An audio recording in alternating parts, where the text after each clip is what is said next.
हर क्षण निर्णय का क्षण होता है। प्रत्येक पद पर दूसरे पद के विषय में कोई निर्णय करना ही पड़ता है और निर्णय अपना प्रभाव छोड़ जाता है। आज किए गए निर्णय भविष्य में सुख अथवा दुख निर्मित करते हैं, ना केवल अपने लिए, अपने परिवार के लिए भी, आने वाली पीढ़ियों के लिए भी।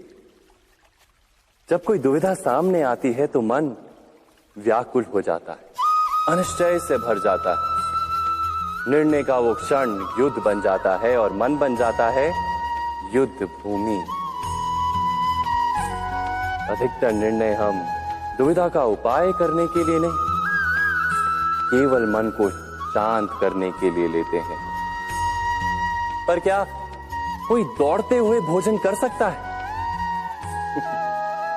नहीं। तो क्या युद्ध से जूझता हुआ मन कोई योग्य निर्णय ले पाएगा? वास्तव में शांत मन से जब कोई निर्णय करता है तो अपने लिए सुखद भविष्य बनाता है, किंतु अपने मन को शांत करने के लिए जब कोई निर्णय करता है तो वो व्यक्ति भविष्य में अपने लिए कांटों भरा वृक्ष लगाता है। स्वयं विचार कीजिएगा।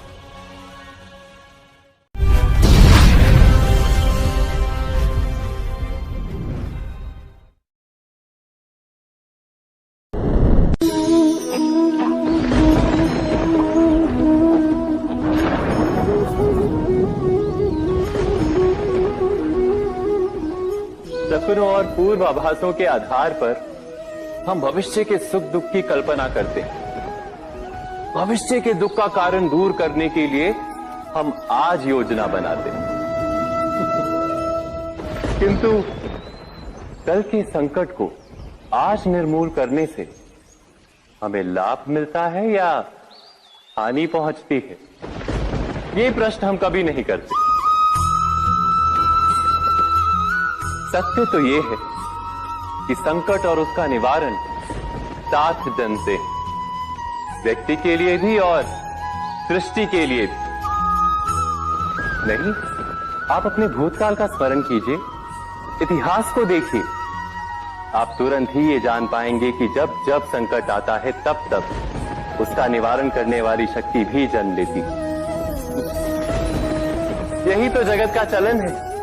वस्तुतः संकट ही शक्ति के जन्म का कारण है। प्रत्येक व्यक्ति जब संकट से निकलता है तो एक पद आगे बढ़ा होता है, अधिक चमकता है, आत्मविश्वास से अधिक भरा होता है, न केवल अपने लिए अपितु विश्व के लिए भी। क्या ये सत्य नहीं? वास्तव में संकट का जन्म है एक अवसर का जन्म, अपने आप को बदलने का अवसर, अपने विचारों को ऊंचाई पर करने का अवसर, अपनी आत्मा को बलवान और ज्ञान मंडित बनाने का अवसर। जो ये कर पाता है उसे कोई संकट नहीं होता, किंतु जो ये नहीं कर पाता वो तो स्वयं एक संकट है विश्व के लिए। विचार कीजिए।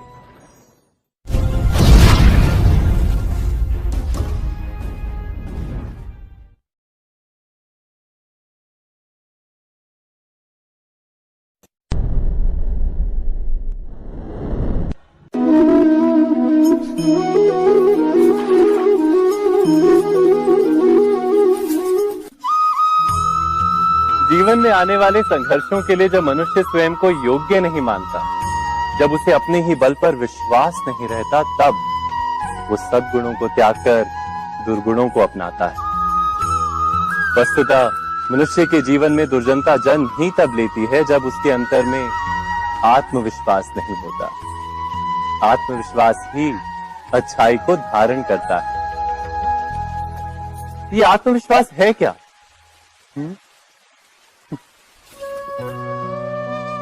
जब मनुष्य ये मानता है कि जीवन का संघर्ष उसे दुर्बल बनाता है, तो उसे अपने ऊपर विश्वास नहीं रहता।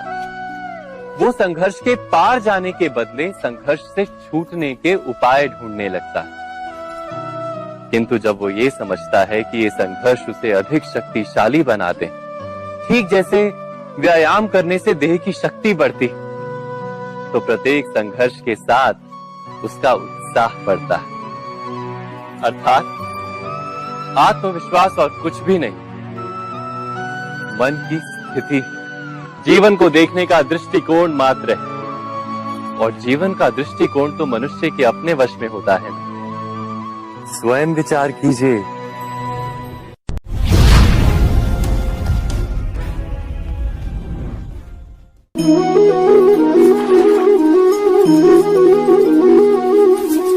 पिता सदा ही अपने संतान के सुख की कामना करते, उनके भविष्य की चिंता करते रहते।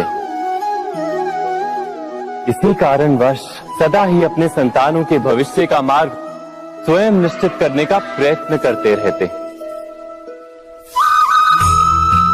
जिस मार्ग पर पिता स्वयं चला है, जिस मार्ग के कंकर पत्थर को स्वयं देखा है, मार्ग की छाया, मार्ग की धूप को स्वयं जाना है, उसी मार्ग पर उसका पुत्र भी चले, यही इच्छा रहती है हर पिता की। निसंदेह उत्तम भावना है ये, किंतु 3 प्रश्नों के ऊपर विचार करना हम भूल ही जाते हैं। कौन से प्रश्न? प्रथम प्रश्न, क्या समय के साथ प्रत्येक मार्ग बदल नहीं जाते? क्या समय सदा ही नई चुनौतियों को लेकर नहीं आता? तो फिर बीते हुए समय के अनुभव नई पीढ़ी को किस प्रकार लाभ दे सकते हैं?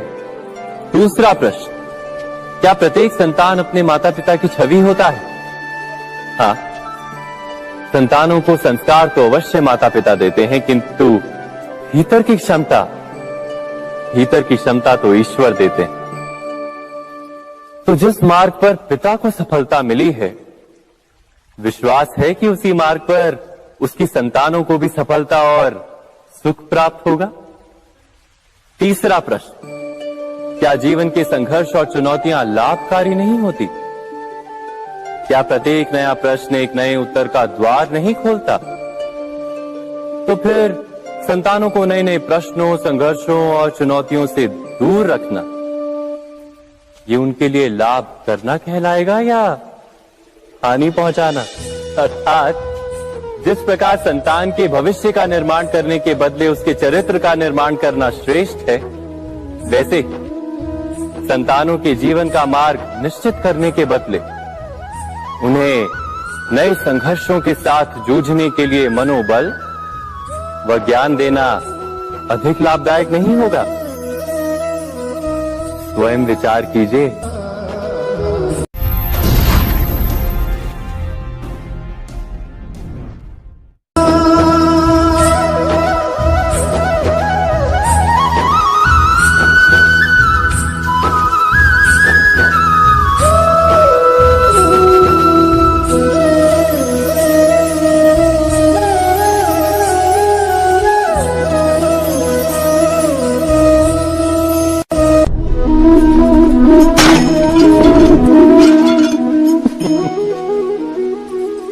कभी कभी कोई घटना मनुष्य के जीवन की सारी योजनाओं को तोड़ देती और मनुष्य उस आघात को अपने जीवन का केंद्र मान लेता।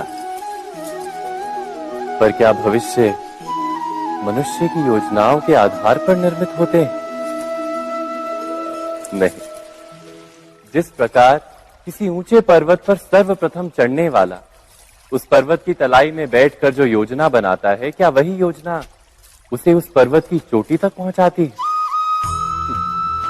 नहीं, वास्तव में वो जैसे जैसे ऊपर चढ़ता है वैसे वैसे उसे नई नई चुनौतियां, नई नई विडंबनाएं, नए नए अवरोध मिलते हैं। प्रत्येक पद पर वो अपने अगले पद का निर्णय करता है। प्रत्येक पद पर उसे अपनी योजनाओं को बदलना पड़ता है। कहीं पुरानी योजना उसे खाई में ना ढकेल दे।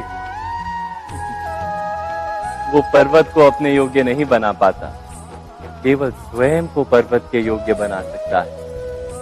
क्या जीवन के साथ भी ऐसा ही नहीं? जब मनुष्य जीवन में किसी एक चुनौती को, एक अवरोध को अपने जीवन का केंद्र मान लेता है, अपने जीवन की गति को ही रोक देता है तो वो अपने जीवन में सफल नहीं बन पाता और ना ही सुख और शांति प्राप्त कर पाता। अर्थात जीवन को अपने योग्य बनाने के बदले स्वयं अपने को जीवन के योग्य बनाना ही सफलता और सुख का एकमात्र मार्ग नहीं। स्वयं विचार कीजिए।